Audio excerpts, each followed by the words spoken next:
क्या मैं घर से बाहर नहीं निकल सकता हूँ? अजीब मुसीबत है। पैसा कम हो तो गरीबी परेशान करती है, और जब पैसे ज्यादा आ जाते हैं तो इनकम टैक्स वाले साथ आते हैं। ये तो अच्छा हुआ मुझे पता चला कि रेड पड़ने वाली है, नहीं तो पता नहीं क्या हो जाता। हाँ हाँ, कैसे भी करके सारा पैसा मुझे घर से बाहर लेके जाना है, और उसके बाद मैं शहर से कहीं दूर छुट्टियां मनाने चला जाऊंगा। ठीक है, मैं बाद में तुमसे बात करता हूं।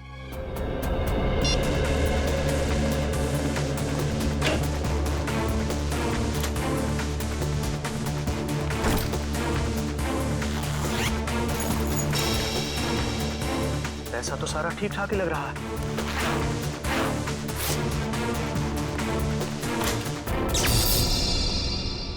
अरे, ये लाइट कैसे चली गई?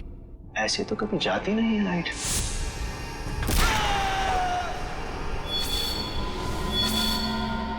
कौन हो तुम और क्यों कर रहे हो ये सब? तुम तो एक लेखक हो ना, जानते ही होगे कि कोई किसी की जान क्यों लेता है। जान लेने की 3 ही वजह होती है, पैसा, प्यार और बदला। मुझे तुमसे बदला लेना है। कैसा बदला? मैं तो तुमको जानता तक नहीं। तुम मुझे नहीं जानते, मगर अंकुश को तो जानते ही होगे ना। अंकुश? अंकुश अनंत, वो मेरे दिल के बहुत करीब था। तुमने उसकी जान ली, अब मैं तुम्हारी जान लूंगा। अंकुश आनंद की मौत का बदला? अरे तुम्हारा दिमाग खराब हो गया है क्या? अरे मुझे निकालो यहाँ से। अरे बचाओ, कोई है? अरे कोई बचाओ। कोई नहीं बचाएगा अब तुम्हें। जिस तरह तुमने अंकुश अनंत को तड़पा तड़पा के मारा था, ठीक उसी तरह मैं तुम्हें तड़पा तड़पा के मारूंगा।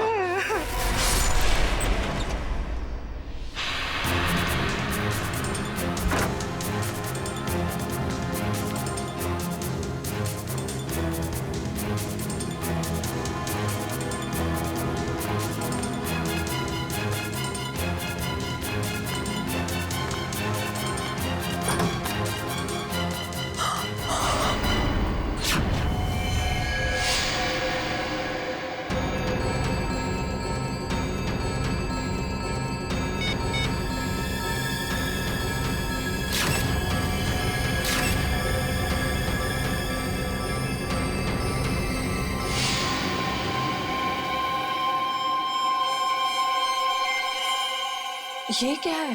चाकू?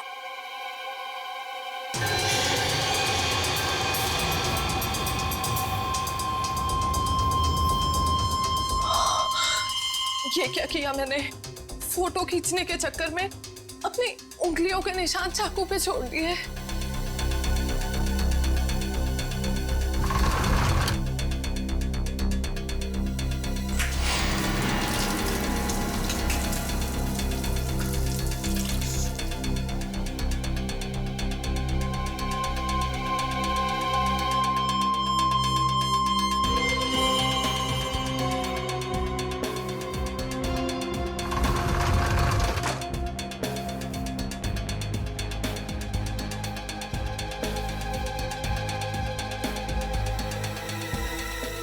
अभी बाहर के पब्लिक फोन से सीआईडी को फोन कर देती हूँ।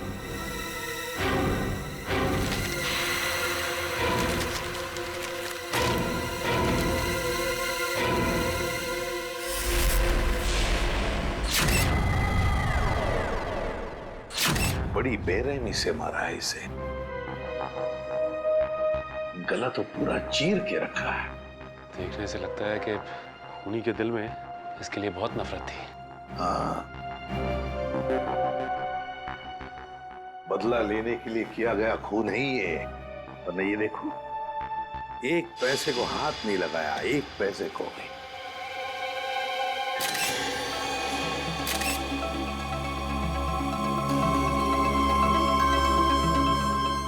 सर, हाँ, सर ये देखिए, ये चाकू वहाँ बेड के पास पड़ा हुआ था। सर, इस चाकू पे तो जरा भी खून नहीं लगा हुआ है, बिल्कुल साफ है। श्रेया, स्प्रे मार के देखो जरा। सर,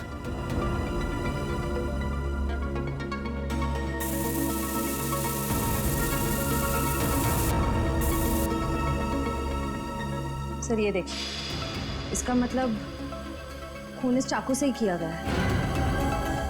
रंग बदल गया, मतलब चाकू पर खून है। खून इसी चाकू से किया गया है। सर एक बात समझ में नहीं आ रही, खूनी ने चाकू को साफ करके यहीं क्यों छोड़ दिया? वो इसे अपने साथ भी तो ले जा सकता था। बिल्कुल, चाकू यहीं पर छोड़ के क्यों गया वो, और वो भी साफ करके? कोई ना कोई तो वजह जरूर है। सर, हाँ दगोड़िया जी का मैनेजर आ गया। आ गया? जी सर। ठीक है सचिन, बॉडी को फॉरेंसिक लैब भेजने का बंदोबस्त करो। अच्छा। इस मैनेजर से मिलता हूँ।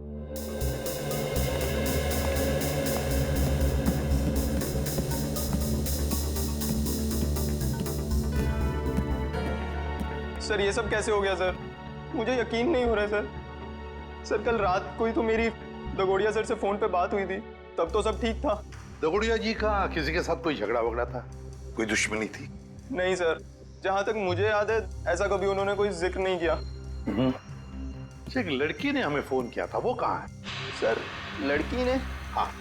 नहीं सर, दगोड़िया सर के परिवार में इनके अलावा और कोई नहीं है। दगोड़िया सर अकेले ही थे। तो सर फिर जिस लड़की ने हमें फोन किया था वो कौन थी? सर कहीं वही लड़की खूनी तो नहीं थी? नहीं श्रेया, ये लड़की खूनी नहीं हो सकती। लाश को उठा के ऊपर लटकाना कोई आसान काम नहीं है, ये कोई लड़की नहीं कर सकती। सर एक और बात समझ में नहीं आ रही, लड़की हमें इन्फॉर्म करने के बाद कि खून हुआ है यहाँ पे, खुद कैसे गायब हो गई? डर गई होगी और शायद इसीलिए उसने लैंडलाइन से, मेरा मतलब है पीसीओ से हमें फोन किया होगा। ऊपर जो पैसों से भरी बैग है, क्या जानते हैं आप उस पैसे वाले बैग के बारे में? दरअसल दगोड़िया सर कल काफी परेशान थे। एक्चुअली उन्हें पता चला था कि उनके घर में इनकम टैक्स की रेड पड़ने वाली है और इसीलिए उन्होंने अपनी सारी मीटिंग्स भी कैंसिल करवा दी थी। अच्छा, तो शायद इसीलिए पैसे ठिकाने लगाने के प्लानिंग में लगे होंगे दगोड़िया जी। और बस उसी वक्त खूनी आ गया और दगोड़िया जी का काम तमाम कर दिया।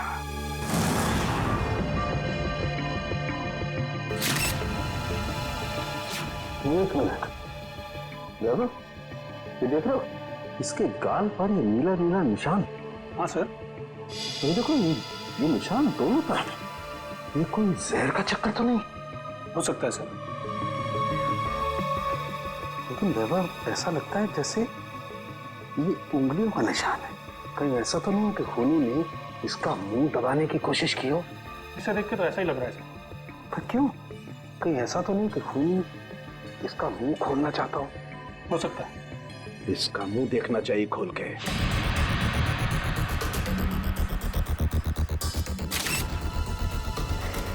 जरा फोर्स देना।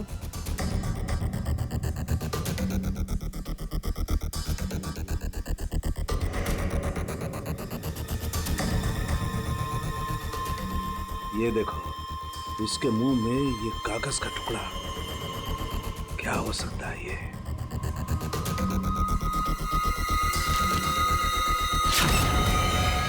अंकुश आनंद, ये किसका नाम हो सकता है? खूनी अपना नाम लिख करके तो कागज का टुकड़ा इसके मुंह में डालेगा नहीं। नहीं सर। फिर ये चक्कर क्या है? अरे देखो, कागज के दोनों तरफ खून भी लगा हुआ है। साळुंखे, ये कागज तुझे दगोड़िया के मुंह में से मिला? हाँ बॉस, मुझे भी बड़ा ताजुब हुआ। कोई खूनी किसी के मुंह में कागज रख के क्यों जाएगा? सर ये भी तो हो सकता है कि ये कागज खूनी ने उनके मुंह में ना रखा हो, बल्कि उन्होंने खुद मरने से पहले ये कागज खूनी से बचाने के लिए अपने मुंह में खुद ही डाल दिया। हाँ सर, हो सकता है उनकी मौत इस कागज की वजह से ही हुई हो सकता है वो ना चाहते हो कि ये कागज खूनी के हाथ लग जाए, इसीलिए उन्होंने इस कागज को अपने मुंह में छुपा लिया। नहीं श्रेया, मुझे नहीं लगता कि ये कागज उन्होंने खुद अपने मुंह में छुपाया, बल्कि जिस तरीके के नीले निशान उनके गालों पर पड़े हुए थे, मुझे तो ये लगता है कि खूनी ने जबरदस्ती उनका मुंह खोला और बाद में ये कागज उनके मुंह में ठूस दी। साळुंखे, खून से सने कागज पर लिखा अंकुश आनंद। ये जो खून है, क्या दगोड़िया के मुंह के अंदर कोई चोट के निशान या फिर कोई खून था? नहीं बस, लाश के मुंह में किसी किस्म का कोई जख्म या कोई चोट का निशान नहीं था। मुझे लगता है कि खूनी ने पहले दगोड़िया साहब को मारा और उसके बाद ये कागज उनके मुंह में रख दिया। ये जो खून लगा है कागज पे, ये खूनी का है?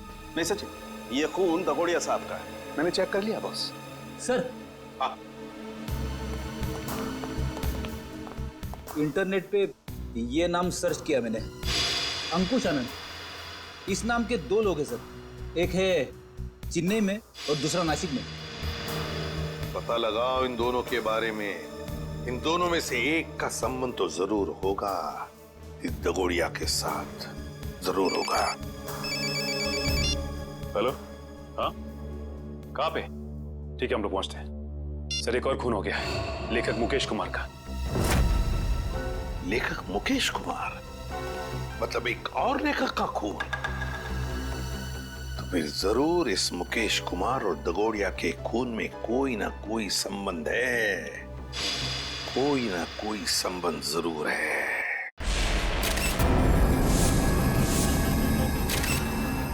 बड़ी बेरहमी से कत्ल किया इसका। सलोंके सर, ये ग्लास बॉक्स एयर टाइट ही है ना? हाँ काविन, किसी ने इस बेचारे को इस ग्लास बॉक्स में जबरदस्ती बंद कर दिया, और क्योंकि ये ग्लास बॉक्स एयर टाइट बंद है, इसलिए इस बेचारे को बिल्कुल हवा नहीं मिली, और ऑक्सीजन नहीं मिलने के कारण इस बेचारे का दम घुट गया और ये मर गया। हाँ सर, ये इसके हाथ पे लगे हुए जख्म और ये नाखूनों का निशान और इस पे लगा खून तो यही बताता है कि इन्होंने अपने आप को बचाने की बहुत कोशिश की। एक काम करते हैं, कल इस लाश को बाहर निकालते हैं। Yes sir.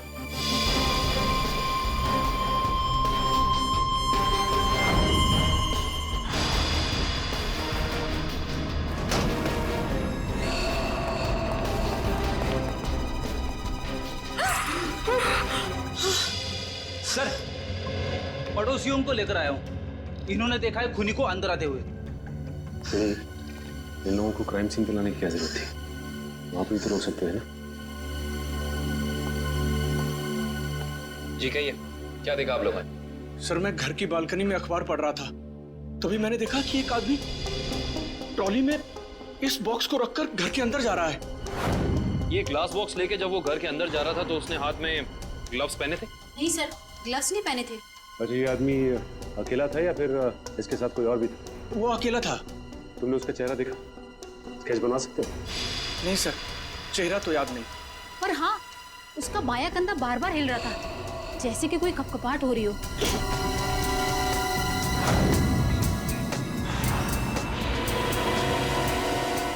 कैविन, yes sir. एक मिनट।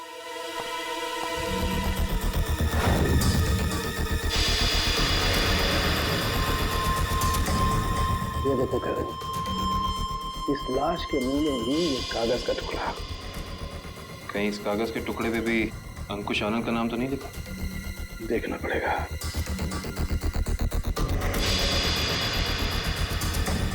इस पे तो रिजू कालिया लिखा हुआ। रिजू कालिया?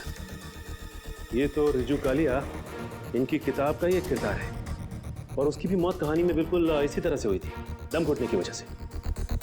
इसका मतलब ये अंकुश आनंद, ये भी दगोड़िया की किसी किताब का किरदार है, और ये सारा का सारा काम सीरियल किलर का है, तो एक के बाद एक लेखकों को बिल्कुल उसी तरह से मार रहा है जैसे कि लेखक अपनी कहानी में किरदार को मारता है। ऐसे ही लगता है। सलोंके सर, ये ग्लास बॉक्स पे कोई फिंगरप्रिंट्स मिले अभी तक कि नहीं? अभी कागज ढूंढा यार, फिंगरप्रिंट्स अभी ढूंढना बाकी है।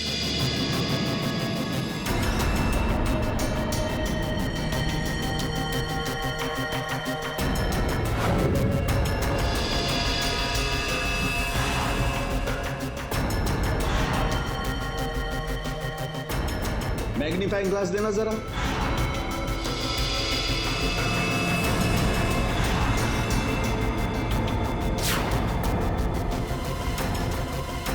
ये कैसे निशान है? कैसे निशान मतलब? डैडी, मैंने अपनी पूरी जिंदगी में उंगलियों के निशानों पर अंग्रेजी के अक्षर छपे हुए नहीं देखे। उंगलियों के निशानों पे अंग्रेजी के अक्षर? हाँ काविन, देखा था। पूरा ग्लास दे। ये लीजिए।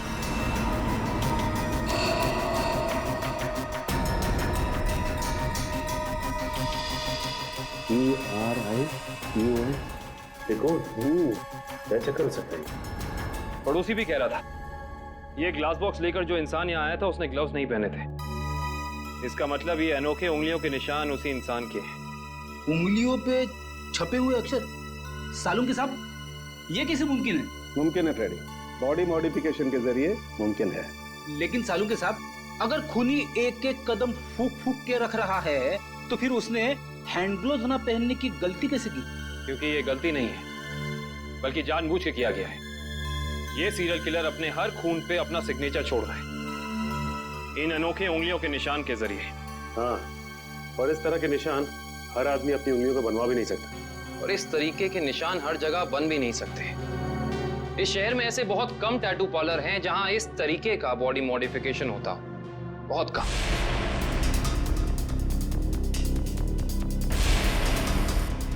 यस। ये बॉडी मॉडिफिकेशन आपने किया है? No sir. क्या आपने बनाया?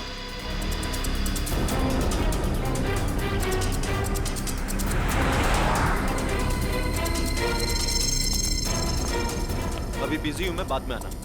हम भी बहुत बिजी रहने वाले लोग हैं, बाद में आने का वक्त नहीं है हमारे पास। बिना अपॉइंटमेंट के आ रहे हो? मैं तुम्हारा टैटू नहीं बनाऊंगा। सीआईडी। शिवा, बाद में आना। क्या हुआ सर? मैंने कुछ किया क्या? शहर में कुछ खून हो रहे हैं। खून? किताब लिखने वाले लेखकों के। लेखकों के? पर मैं तो टैटू आर्टिस्ट हूँ सर, मेरा क्या लेना देना इससे? हो सकता है कुछ लेना देना हो। मैं समझा नहीं सर। बॉडी मॉडिफिकेशन भी करते हो ना तुम? जी हाँ सर, मेरे पास लाइसेंस भी है, मैं दिखाता हूँ। कोई जरूरत नहीं। ये फोटो ध्यान से देखो। ये त्रिकोण वाली कलाकारी तुमने दिखाई थी किसी के हाथ पे? जी हाँ सर, मैंने की थी, पर मुझे नहीं पता था कि ये किलर होगा सर। पता है हमें, डरो मत। हाँ लेकिन इस इंसान की कोई ना कोई डिटेल तो जरूर होगी तुम्हारे पास, है ना? जी हाँ सर, मैं 1 मिनट में लेके आता हूँ सर। जी हाँ सर,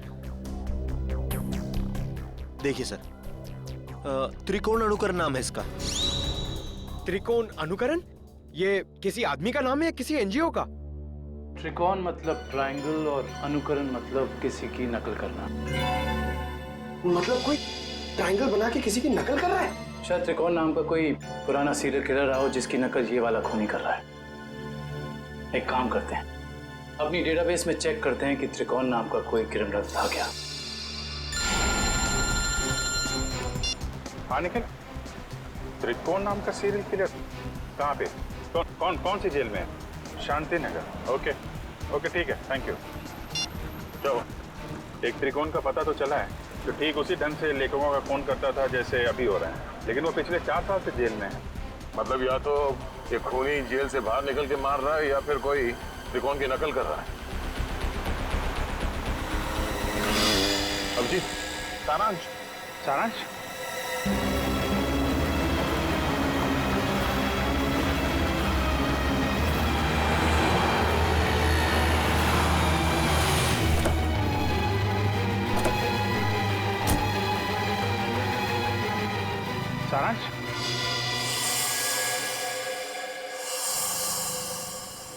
नहीं अंकल, मैं तो अभिषेक हूँ। माफ करना, हम इसे कोई और समझ बैठे थे। सर 15 दिन हो गए, अखबार, न्यूज़पेपर्स, हर जगह कोशिश कर ली, मगर सारांश हमें मिला ही नहीं सर। मिलेगा पंकज, जरूर मिलेगा। मेरा दिल बोल रहा है सारांश हमें जरूर मिलेगा। सर, ये लोग सीआईडी से आए हैं। आइए सर, मैं आप ही लोगों का इंतजार कर रहा था। त्रिकोण से मिल सकते हैं हम लोग? हाँ, क्यों नहीं। पर सर, मुझे नहीं लगता कि त्रिकोण ये सारे खून कर रहा है, क्योंकि इस जेल से बाहर निकलना बिल्कुल ही नामुमकिन है। अच्छा, इस त्रिकोण का स्वभाव कैसा है अभी यहाँ इस जेल में? हिंसक और खतरनाक ही है या? नहीं सर, ऐसा बिल्कुल भी नहीं है। वो तो बहुत ही शांत और सुलझा हुआ है। मैं तो खुद चाह रहा था कि सरकार से अपील करूं कि उसकी सजा माफ कर दी जाए। अब ये कोई संयोग तो नहीं हो सकता कि कोई उसकी नकल करके खून कर रहा है? हाल ही में कोई आया था उससे जेल में मिलने के लिए? नहीं सर, आप तो जानते हैं कि वो स्पेशल सेल में है, और स्पेशल सेल में बाहर वाला तो क्या, कोई जेल का कैदी भी उससे नहीं मिल सकता। चलिए जरा मिल लेते हैं।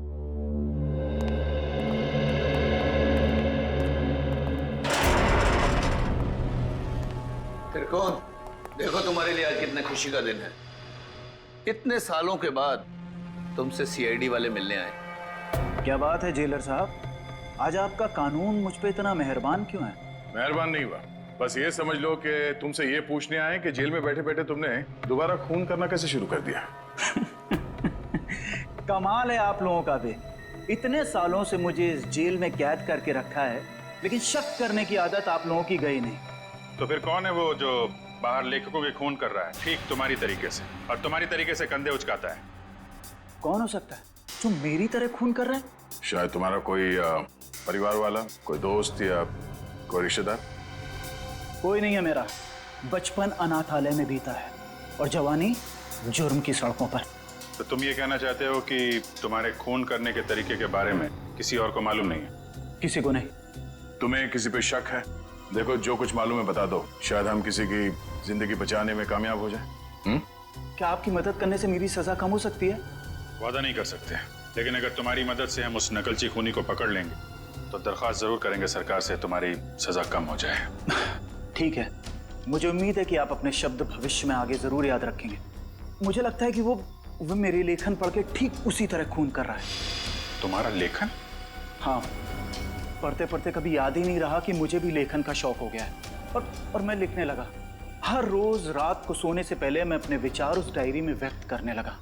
मतलब मारने का प्लान, मारने का तरीका, उसका नाम, सब कुछ तुम उस डायरी में लिखते थे? जी हाँ, मुझे लगता है कि वो डायरी उसके हाथ लग गई और वो मेरे विचारों से प्रभावित होकर ठीक उसी तरह जुर्म के रास्ते पर आगे बढ़ चुका है। कहाँ रखी कहाँ थी तुमने वो डायरी? अनाथालय में छोड़ आया हूँ अपने अतीत के वो पन्नों को। जी, मैं सुरेश बोल रहा हूँ, जी के नगर अनाथालय से। वो जो आप बच्चों की किताबें भेजने वाले थे। ठीक है, मैं शाम को आके ले लूंगा। हाँ जी, नमस्ते। कहिए। सीआईडी? क्या बात है सर? जो बात हम आपसे कहना चाहते हैं उसका संबंध त्रिकोण से है। त्रिकोण? मुझे पता था कि एक न एक दिन त्रिकोण की वजह से यहाँ पुलिस या सीआईडी जरूर आएगी। क्या आप पहले से ही जानते थे कि त्रिकोण गुनाह के रास्ते पर चलने वाला था? नहीं, उसे तो यहाँ से निकले हुए जमाना हो गया। जब वो यहाँ आया था तब सिर्फ 12 साल का था। तो क्या वो बचपन से ही हिंसक स्वभाव का था? नहीं सर, हिंसक स्वभाव का तो नहीं था वो, लेकिन वो घंटों घंटों एकांत में बैठना पसंद करता था। किसी से ज्यादा बात भी नहीं करता था। मतलब वो अकेले बैठ के सिर्फ किताबें पढ़ता था? आपको कैसे पता सर? क्योंकि हम मिल चुके हैं उससे। फिलहाल वो जेल में है। ज्यादातर अपराधों की ही किताबें पढ़ा करता था वो। किताबों के पन्नों में डूबकर एक अलग ही दुनिया में चला जाता था। किताबों के किरदारों से बातें करने लगता था कि तुमने खाना खाया या नहीं। कभी कभी तो मैं डर जाता था कि उसका ये जुनून एक मानसिक बीमारी ना बन जाए। आपका डर बिल्कुल ठीक निकला। उसके इसी मानसिक बीमारी ने उसे मजबूर किया उन लेखकों को मारने पे जिनके उपन्यास वो पढ़ता था और जिनके लेखन से वो काफी प्रभावित था। और उन लेखकों को बिल्कुल वैसे मार रहा है जैसे उन्होंने उपन्यास में किरदारों की मौत लिखी है। मुझे इस बात से जरा भी हैरानी नहीं हो रही है, क्योंकि अगर उसका कोई पसंदीदा किरदार उपन्यास में मर जाता तो चीख चीख कर रोता, लेकिन अब तो जेल में है ना, तो आप लोग यहाँ क्यों? देखिए, लेखकों के फिर से खून हो रहे हैं, बिल्कुल उसी तरह से जैसे त्रिकोण करता था। मतलब त्रिकोण जेल से भागकर फिर से खून कर रहा है? नहीं, त्रिकोण तो अभी भी जेल में है। कोई और है जो त्रिकोण की तरह नकल करके लेखकों का खून कर रहा है। किसी पे शक है आपको? नहीं सर, मुझे किसी पे शक नहीं है। चलो ठीक है, मगर त्रिकोण यहाँ पर जिस कमरे में रहता था, क्या वो कमरा हम देख सकते हैं? सर, वो तो बहुत पुरानी जगह है, अब वहाँ कोई नहीं रहता है। फिर भी ठीक है सर, आइए।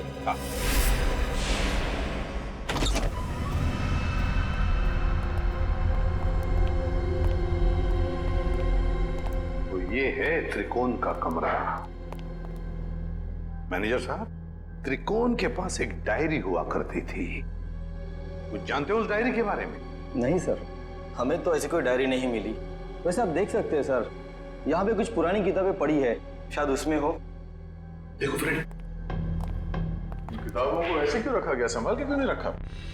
ऐसे तो दीमक खा जाएंगे इसे। माफ करना सर, दरअसल इस कमरे की तरफ मैंने ध्यान ही नहीं दिया।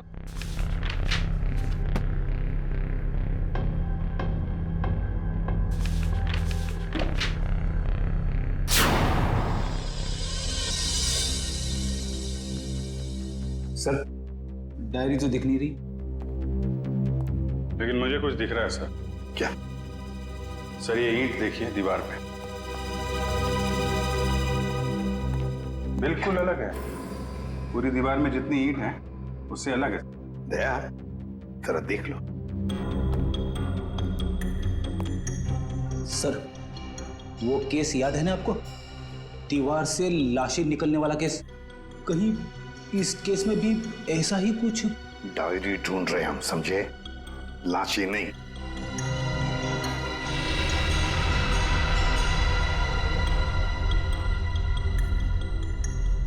नहीं फ्रेडी, या लाश तो दूर, एक किताब भी नहीं रख सकते हैं।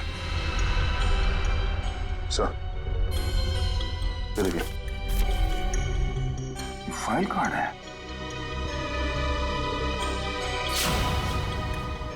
हाँ, त्रिकोण। मतलब वो नकलची खूनी डायरी निकाल के ले गया। अभिजीत, ये जरूर त्रिकोण के डायरी का कवर है। मतलब यहाँ जो भी आया था वो जानता था कि त्रिकोण ने अपनी डायरी कहाँ छुपा के रखी है। ये यहाँ त्रिकोण के बाद में कोई रहता था? हाँ सर, एक लड़का रहा करता था, सुंदर नाम था उसका। ये सुंदर बाद में भी कभी आया था यहाँ इस कमरे में? हाँ सर, आया था। महीने भर पहले वो मुझसे मिलने आया था और कुछ दिन यहाँ रहा भी हो, अपनी पुरानी यादें ताजा करने के लिए। अच्छा, सुंदर। सुंदर का पता तो होगा ना आपके पास?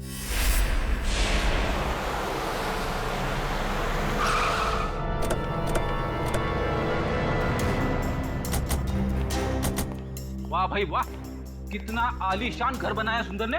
अंदर चल के देखते हैं और क्या क्या आलीशान राज छिपा रखे हैं सुंदर ने। दरवाजा तो खुला हुआ है, कहीं भाग तो नहीं गया सुंदर? लगता है कुछ गड़बड़ है। सुंदर! ओह माय गॉड, वो देखो।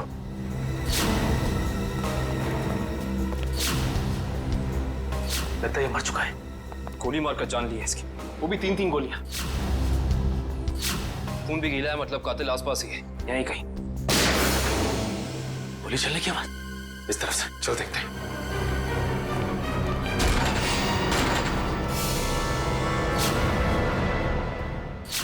देखो से। सुंदर जी, हाथ ऊपर।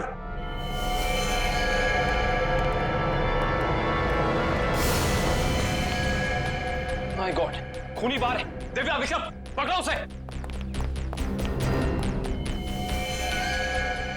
लगता है ये हमें कुछ बताना चाहते हैं। हाँ कवित,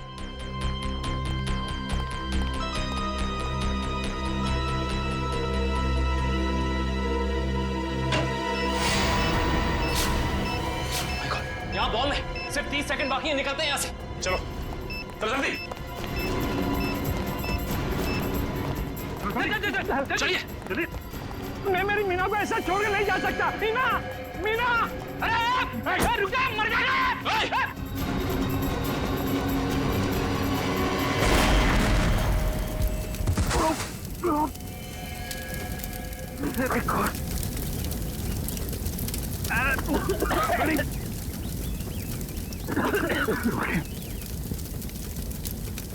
लगता है बीवी और नौकर के साथ साथ सुंदर जी भी मारे गए।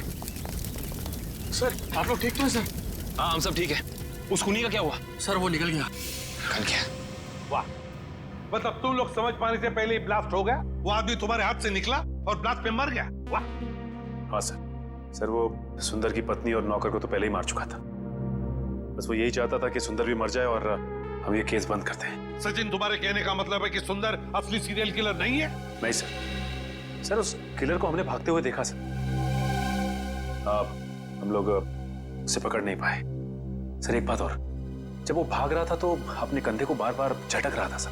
असली किलर भागते हुए कंधे झटक रहा था। सुंदर असली किलर नहीं है। तो फिर ये असली त्रिकोण का अनुकरण करने वाला, उसकी कॉपी करने वाला त्रिकोण अनुकरण, ये जो भी कोई है जो हमें फंसाने की, गुमराह करने की कोशिश कर रहा है, इससे तो अब हम उसी की खुद के ही जाल में फंसा देंगे। हेलो, एक और खून? लेखक कुशल। ठीक है माता। लेखक कुशल का खून? ये त्रिकोण अनुकरण तो खून पे खून किए जा रहा है। लेकिन सर, ये त्रिकोण अनुकरण एक के बाद एक लेखकों को ही क्यों मार रहा है? वही तो फ्रेडी, वही तो। 3-3 लेखकों को मार चुका है ये त्रिकोण अनुकरण। जरूर इसके पीछे कोई ना कोई राज है, कोई ना कोई राज है जो असली त्रिकोण हमसे छुपा रहा है। सुंदर बॉम्ब ब्लास्ट में मारा गया? हाँ, और उसके बाद एक और लेखक कुशल का भी खून हो गया। अभी तो आप कह रहे थे कि सुंदर ही वो नकलची खूनी है। अगर सुंदर मारा गया तो फिर कुशल को किसने मारा? बंद करो ये ड्रामा, समझे? सुंदर के घर के बाहर जो मुजरिम भाग रहा था वो भी अपने कंधे को वैसे ही झटक रहा है जैसे तू झटक रहा है भाई। अब ये बताओ कि तुम इस जेल से बाहर जाते कैसे हो? हाँ, राज क्या है इसके पीछे? साहब कैसी बातें करते हैं आप हैं? आम जेल से कैदी का भागना इतना मुश्किल है तो फिर आपको लगता है कि मैं इस खास जेल से इतनी पहरेदारी होने के बावजूद भाग सकता हूँ? तुम्हारे अनाथालय वाले कमरे में सुंदर के अलावा कोई और नहीं रहा था, तो वो डायरी किसी और ने कैसे पढ़ी? किसी ने वो डायरी पढ़ी या नहीं पढ़ी ये मुझे नहीं मालूम है, लेकिन मेरी डायरी में अगला नाम उस कुशल का था जिसे मैं मारना चाहता था। मतलब उस लिस्ट में किस किस के नाम है तुम्हें अभी भी याद है? जी मेरे पास लिस्ट है, आप चाहें तो मैं उसकी एक कॉपी दे सकता हूँ।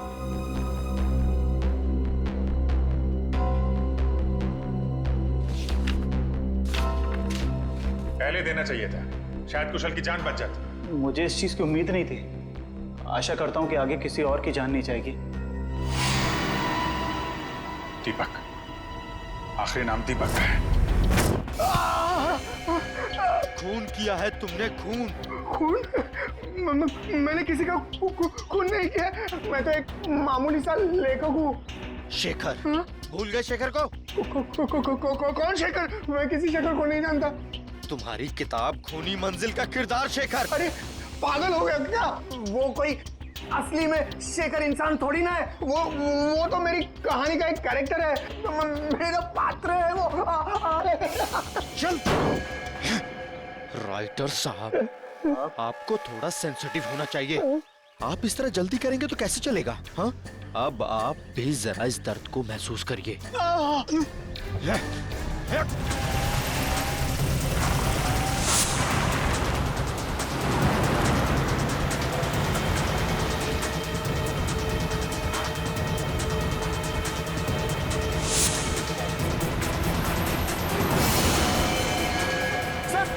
सर दीपक का उस गाड़ी में।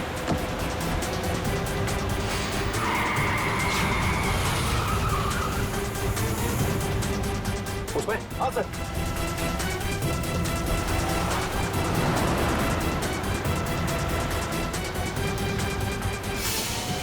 आज ये नकलची लंगूर हमारे हाथ से बचेंगे नहीं।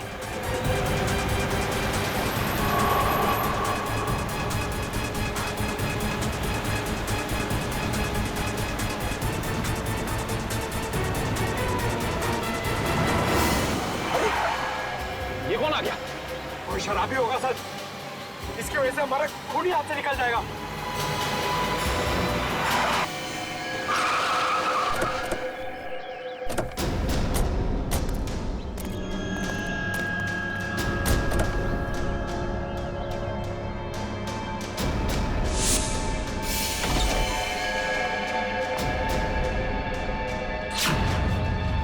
इनका तो बहुत खून भरा है। सर वो फोटोज कैसी है? फोटोज? एक सेकंड।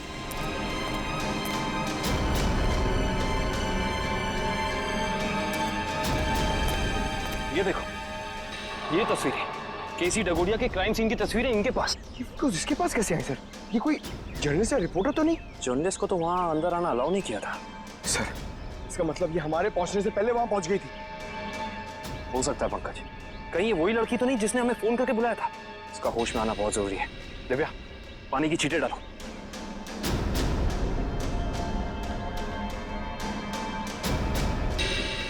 मैडम आप ठीक तो हैं? आप ठीक तो है ना? हाँ मैं ठीक हूँ। हम लोग सीआईडी से हैं। ये तस्वीरें आपके पास कहाँ से आई? देखिए मैडम, जो भी आपको पता है हमें सब साफ साफ बता दीजिए, वरना इन लेखकों के खून में आप फंस जाएंगी।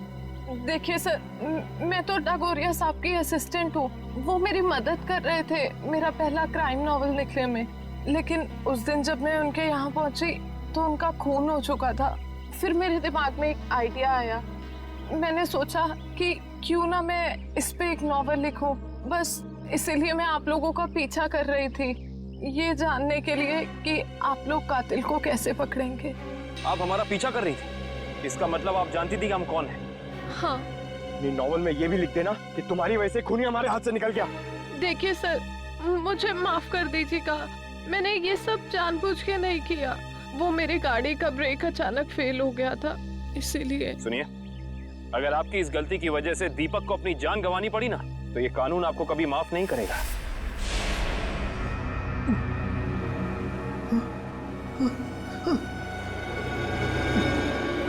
मुझे छोड़ दो प्लीज, प्लीज मुझे यहाँ से जाने दो। जाने ही तो दे रहा हूं तुझे। बहुत जल्द तू भी शेखर के पास पहुंच जाएगा। इसी तरह कुर्सी पर बांधकर मौत दी थी ना तूने उसे, अब तोहफे में तुझे भी यही मौत मिलेगी। बस थोड़ा सा इंतजार। इस मौत के उपन्यास का लेखक रचयिता भी आ रहा है तेरा साथ देने के लिए। त्रिकोण। सर जेलर साहब अंदर नहीं है। जरा बुलाओ उन्हें, हमें त्रिकोण से मिलना है। सर जेलर साहब तो त्रिकोण को लेकर हॉस्पिटल गए हैं। उसे अचानक से दिल का दौरा आया है। दिल का दौरा? कौन सा हॉस्पिटल ले गए? अरे आप लोग? त्रिकोण कहाँ है? आईसीयू में है। क्या बात हो गई? झूठ बोलता है वो हमसे। अब भी कुछ है जो हमसे छुपा रहा है। चलिए दिखाइए। आइए।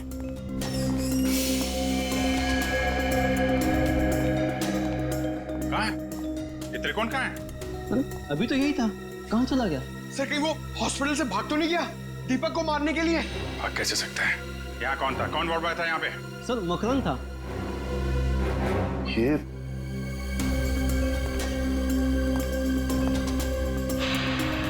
जीत तो बेहोशी की दवाई है।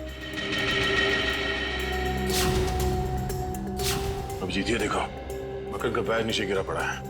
ये बेहोशी की दवाई कहीं मकरंद को कुछ हो तो नहीं गया? नहीं सर, अभी कुछ देर पहले ही देखा मैंने उसे। किसी मरीज को हॉस्पिटल के बाहर लेके जा रहा था वो। ये मकरंद अभी वापस आएगा? नहीं सर, उसकी ड्यूटी खत्म हो गई। इसमें कहाँ मिलेगा वो? सर दारू के ठेके पे। अच्छा, तो ये है मकरंद जी। हाँ सर, ये बार में बैठ के अपने दोस्तों के साथ शराब पी रहा था और अपने जुर्म के किस्से चटकारे लेकर सुना रहा था सर। तो हमने सोचा क्यों ना इसे ब्यूरो में ले चलें, इसकी अच्छी तरह से खातिरदारी करें। वाह वाह वाह सचिन, ये तुमने बहुत अच्छा काम कर दिया। क्यों मकरंद जी, अब हमें भी सुनाओगे ना अपने कारनामों की कहानियां?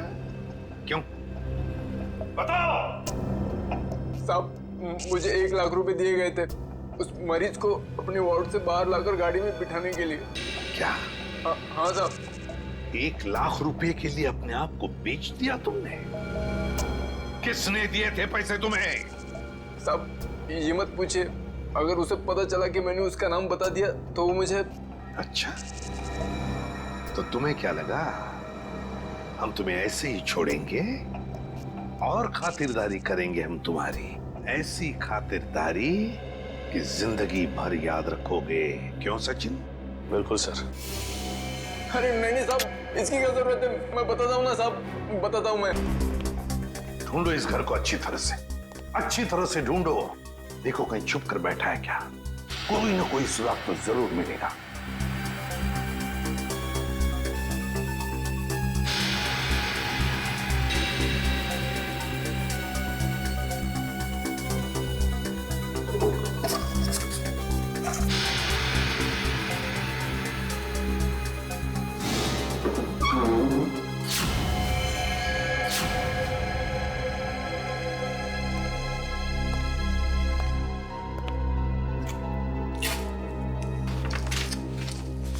सर, हाँ, ये देखिए सर, ये कैबिनेट के पीछे कुछ रखा हुआ था।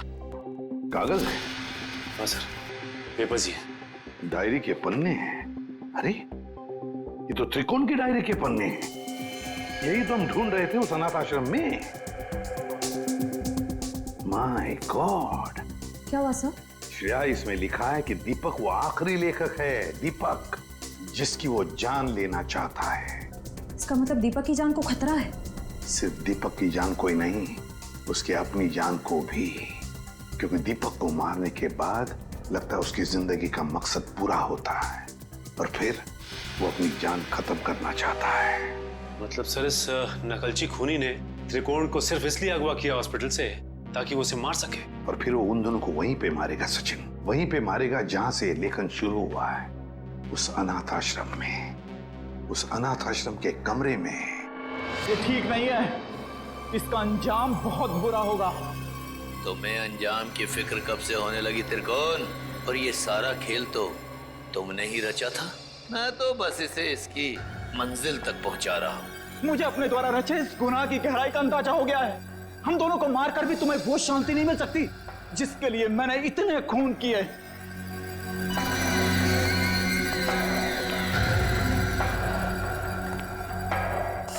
हाँ हाँ, क्यों नहीं, पर मुझे नहीं लगता कि ये सारे खून त्रिकोण ही कर रहा है। बहुत देर हो चुकी है त्रिकोण।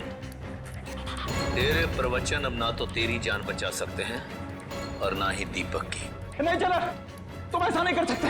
अब तुझे मैं बिल्कुल वैसे ही मारूंगा जैसे त्रिकोण ने अपने उपन्यास में लिखा था।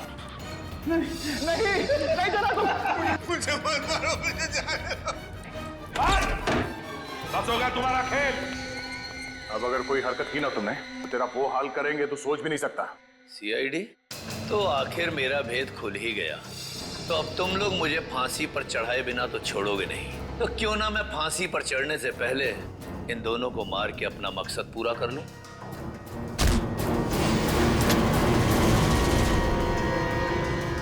जेलर साहब उर्फ त्रिकोण अनुकरण बहुत झोंक लिया दुनिया की आंखों में धूल। आगे की कहानी हम तुमसे ही सुनेंगे। बताओ जल्दी, क्यों मारा तुमने? मैं जानता था मेरे लेखन में वही आकर्षण है, वही शक्ति है जो उन लेखकों के लेखन में थी जिनका मैंने खून किया। और इसीलिए त्रिकोण ने मुझे इसके अनाथालय भेजा ताकि इसकी डायरी के बहाने मैं इसका लेखन पढ़ सकूं और इसका फैन हो जाऊं, और ऐसा फैन हो जाऊं कि ये मुझसे जो चाहे वो करवा सके। जेलर साहब को फैन बनाने का मेरा सिर्फ और सिर्फ एक ही इरादा था, ताकि मैं अपनी सजा कम करा सकूं। इसलिए मैंने अपने हिसाब से इन्हें खून करने पर मजबूर किया, ताकि मैं आप लोगों की मदद से सुंदर को पकड़वा सकूं और अपनी सजा कम करा सकूं। और सुंदर को बलि का बकरा बनाने के बाद मुझे इस बात का अंदेशा हुआ कि त्रिकोण का सपना कभी पूरा नहीं होगा। इसके लिए कुशल, दीपक और त्रिकोण की जान लेना भी जरूरी है। तो मैंने त्रिकोण के खाने में एक दवा मिला दी जिससे इसको दिल का दौरा पड़े, और फिर मैं इसे अस्पताल से अगवा करके इसको इसकी मंजिल तक पहुंचा सकूं।